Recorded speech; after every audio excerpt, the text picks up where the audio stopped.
everyone, this is Anera from ItsyBitsy and I'm here to show you how you can make some really colorful, bright and festive Diwali cards using some fabulous stencils at ItsyBitsy. So these are the stencils I'm talking about. There are some which are a set of Diwali symbols and the other is a diya. So I'm going to show you first how to make the Diwali flower pot or fountain cracker that it's actually my favorite cracker. So I'm going to show you that first. The first thing I'm doing is just taping over the part of the stencil that I didn't want so that when I ink up the remaining space with my Versamark ink pad, I can be sure that only the part that I want to be red will be red. So here I'm embossing it with the Wow embossing powder, and then I'm melting the embossing powder with my heat gun so that it is now glued down perfectly in place. Next I'm going to take the same stencil, pull out the tape which I had put over the part of the stencil, and I'm going to place it exactly where I want. But before that I'm going to put a fresh bit of tape over the parts of the stencil that I don't want to be exposed at this time. I'm just using sticky tape and cutting it to size and making sure it covers the red bit. At the same time, I saw that there are other parts of the stencil which might get inked up, so I'm putting sticky tape over that as well, so that whatever part of the stencil that I don't want cut, I'm making sure that doesn't get cut. Again, I'm inking up the remaining exposed parts, which is actually where the sparks come out of the cracker, and I'm going to emboss that with some gold embossing powder from ItsyBitsy. As you can see, despite my best efforts, the embossing powder did appear on different parts of the card. So to get rid of it, I'm just using a paintbrush and brushing all the unwanted parts away. Then again, with my heat gun, I'm melting the embossing powder. You can't really see how pretty it looks, but here's a look at when I did 3 in a row, and you can see the shine that appears from the embossing effect. And here's how it looks when it's made into a card. I created a rim of crystals and added a sentiment with a red background. Happy Diwali! Now for my next card, I'm going to use another stencil from the same pack, but this time I'm using an ink pad. I first try to ink it up with a sponge dauber, but if you would prefer a deeper, richer color, you can just ink it directly with your ink pad. I don't know if you've seen ItsyBitsy's new range of ink pads. They are just unbelievable. You've got every color under the sun, and it's from a very good brand. It's from the Versamark range. Now I'm going to treat this stencil a little different than I did the last one.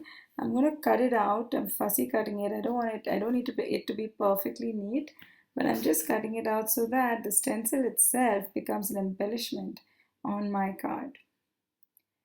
So here's what I did with this cutout stencil. I just glued it onto a red card, added a ribbon and a flower, and voila, my Diwali card is ready. And there's no sentiment also. Now for the third one, I'm going to use this beautiful Diya stencil and combine it with some markers that I have.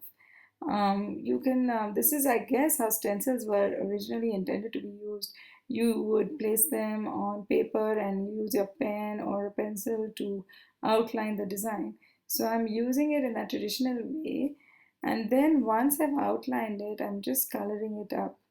I'm going to be, incorporating different shades of brown and coloring over some parts and, creating a lighter effect on other parts just to create some dimension and some kind of a cartoony feel to this entire drawing. So at the moment with the darker brown, I'm just edging out an edge, a rim for each of the shapes. And then using a lighter brown, I'm going to color over everything. The darker brown, the lighter brown, everything. That tends to blend the colors. Bear in mind, when you're blending colors, you should use alcohol markers, not regular markers. But if you don't have that, then paint or color pencils or crayons will do just fine. Next, I'm gonna do the next part of the stencil with orange. The inner flame, I'm coloring a deep red, and the orange, I'm following the same approach of creating a rim across the border and then using a lighter color for the empty space. That creates a nice sort of graduated shaded effect for the flame. Um, I felt at this stage that I could had add a little more clarity to the drawing.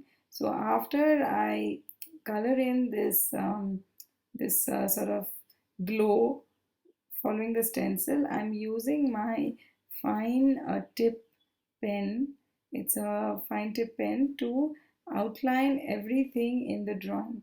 What it ends up doing is when you combine markers with cardstock, you really don't know what is the material of the cardstock. So in this case, what was happening was my ink was smudging a bit on the cardstock. So to make it look neat and crisp and clean, I'm outlining every shape with this black micro tip pen so that the smudging is completely hidden and it looks like it's really neat and clean and crisp. So now I'm at the end of the outlining part. There's one more aspect of the stencil that I want to color in, which is this pretty little, I don't know, flame or petal design at the bottom. It really looks so pretty on the card, so I wanted to include it. I'm following the same principle of coloring a rim with a darker color and then filling up the empty space with a lighter color, just to add a shading or graduated effect. And once again, I'm going to take my micro tip pen and outline all these little petals so that they do look well defined and pretty. Just one more to go. Yep, that's it. My wonderful little stencil design is done. And here's the card I made using that. I kept it simple. I created a border with an ink pad and then added some brown cardstock, white cardstock, and it's done. So here are my 3 Diwali cards. Aren't they pretty and festive? All made using the stencil set at ItsyBitsy. Well, I hope you enjoyed this tutorial and stay tuned to many more tutorials from all of us here at ItsyBitsy. Happy Diwali and bye for now.